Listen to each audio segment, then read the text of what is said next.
Hi everyone, welcome to Unit 16 of Interchange Book 1, and in this video we are going to be looking at verbs and infinitives. So first let's watch some dialogue. Sean and Greg are on a business trip to Barcelona. They're talking about what they're going to do there. I'm trying to sleep, but I can't. I'm too excited. Excited about what? All the meetings? No, I'm excited about Barcelona. I plan to see some of the city. Good luck. We have so many meetings. I'm sure we'll have some time. I hope so. I'd like to visit Camp Nou. Camp what? It's the football stadium. It's huge. I wouldn't like to go there. I'm not interested. I'm definitely gonna go to the cathedral. I'd love to see that too. I plan to go to a few restaurants too. I want to try the paella here. Paella is delicious. And I hope to learn some of the language. I thought you could speak Spanish. I can, but a lot of people speak Catalan in Barcelona. I didn't know that. Well, I'm not gonna try. You should. It's part of the experience. We're there for 2 days. I don't plan to become bilingual. So in the dialogue, Sean and Greg were talking about their desires for their trip to Barcelona using verbs and infinitives. So before we explore the structure, it's a good idea to remember what an infinitive actually is. So the structure of an infinitive is to plus the verb in its base form. So for example, we have to go, to see, and to visit. And one important characteristic of infinitives is that they can never be separated, okay? They always stay together.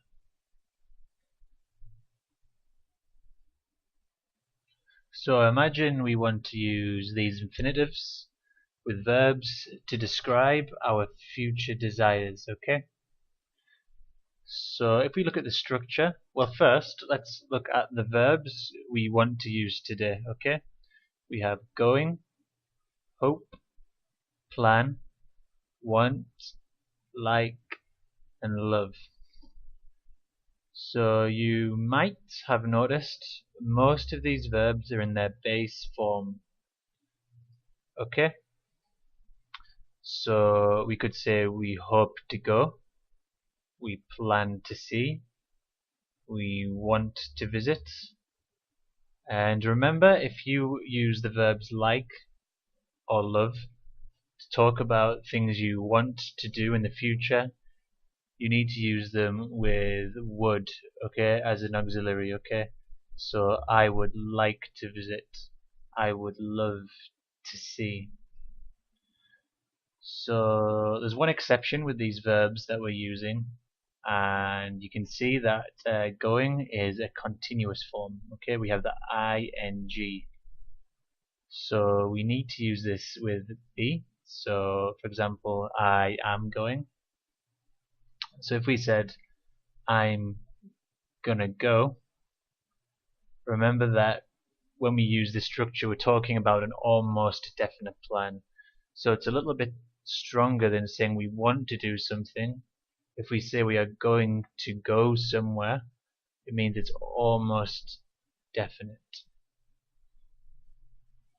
So let's look at the structure in a little more detail.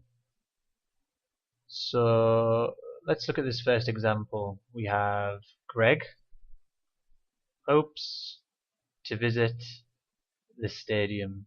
Okay, so as you can see we have the verb plus the infinitive. Okay, they aren't separated, they are together, the verb and the infinitive. And don't forget, when we're using the third person you still need to conjugate the verb. Okay, Greg is in the third person, so Greg hopes to visit the stadium. And let's have a look at a different example. Sean like to learn Catalan. Okay, so as you can see, we have the verb and infinitive again. They're together, okay? And just remember that because we've used the verb like, we do need would in the auxiliary position, okay? So Sean would like to learn Catalan. So this is the structure that we're going to try and produce. So let's look at this one, okay? We've got I'm gonna go to Iceland. And again we can see we have the verb and the infinitive together. And because it's going, we have the verb be here, okay? I'm gonna go to Iceland.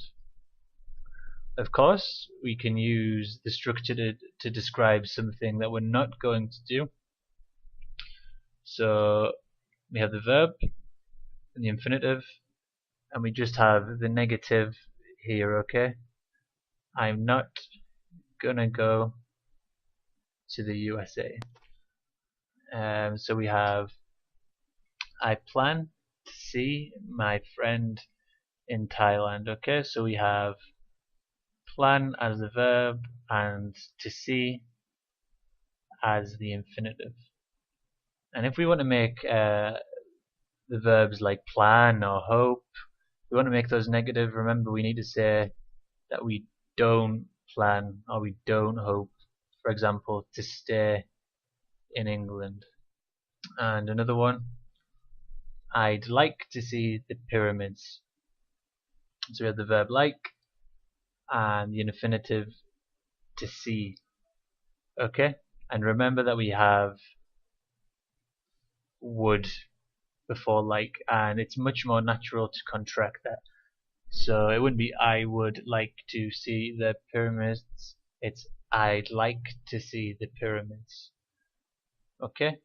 And if we want to use this negatively, so we have like as the verb and to see is the infinitive, we just negate the would to wouldn't, okay? I wouldn't like to see dangerous animals, for example. So now if we try and do some practice, okay, we have a fill in the blank exercise here, okay? So we have I, blank, like to see the new Disney movie, okay? So this guy looks that he is positive about this experience. And let's have a look at our options, okay? So we have the choice of I'd, I do, or I'm. So remember that this would be I'd, okay? Because when we use the verbs like or love, we have would in here in this position, okay? Another example, I blank to visit my family. And our options are I'm, I like, I plan. So we know it can't be I am because we don't have a verb in a continuous form. We know it can't be like because we don't have the modal would. So it's I plan to visit my family, okay? And we can see this person has planned it in their diary. I plan to visit my family. Another one. Okay, I blank want to study algebra. Well, we can see by the person's expression he does not like algebra. It looks like it's his worst nightmare. So we could say I'm not, I do, I don't. So as I said, the person in the picture definitely doesn't want to study algebra, so we can't use do. And the verb want isn't continuous, so we can't use the verb be. So this can't be the answer. Yep, when we have verbs like hope, want, or plan, and we want to use them negatively, we say we don't want. Okay, I don't want to study algebra. Okay, so that's everything today. So if you would like to try the activity below, and we'll see you for the next video. Goodbye.